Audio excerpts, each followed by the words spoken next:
ভাই দেখেন ইট ভাটায় কিভাবে আমাদের চুল্লির ভিতরে লাকড়ি দেয়। এই যে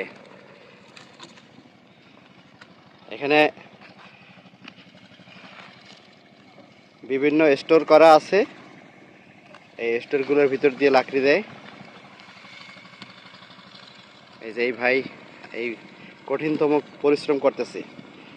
আমরা 1 মিনিটের মতন এসেছি, আমাদের মনে হয় যে আমরা সহ্য করতে পারতেছি না।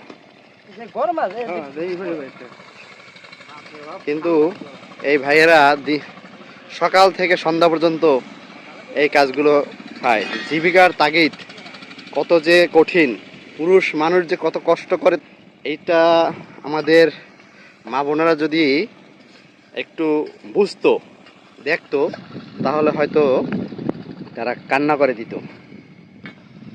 এই যে এখন লাকড়ি দেওয়ার পর ইট দিয়ে আবার ঢেকে দেওয়া হচ্ছে এবং এটি টানার জন্য লোহার একটি রড ব্যবহার করছে। ভাইয়ের নাম কি ভাই? মোহাম্মদ হেলাল ব্যাপারী। হেলাল ব্যাপারী। আপনার বাড়ি কোথায়?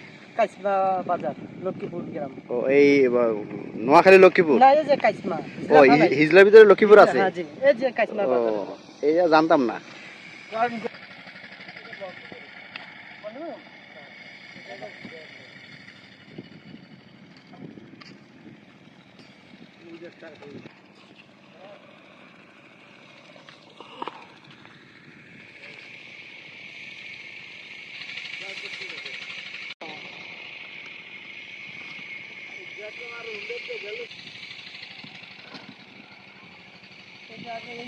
আমি তো মনে করছি যে 4-5 দিন মনে পুরাই লয়ে যায়। না, 6 মাস, একটা না 6 মাস এভাবে আগুন ইয়া করতে হবে।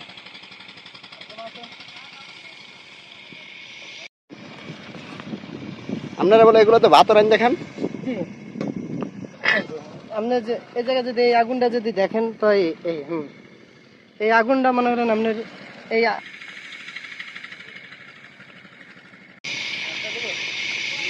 না, এই যে এটা অনিয়াগুর মতো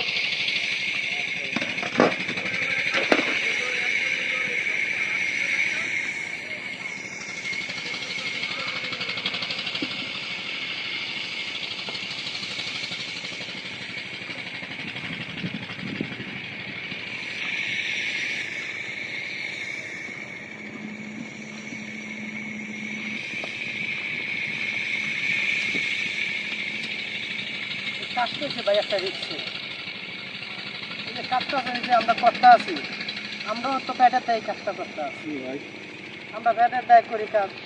এবারে যে রিক্সের মধ্যে আমরা একটা কাজ করতে আছি, কারণ বউ ফলান আছে, ছেলে সন্তান আছে, এর তাগিদে বাপ মা আছে, এখন সংসার চালানোর লেগে পেট চালানোর জন্য তো আমরা এই কাজটা করতে আছি।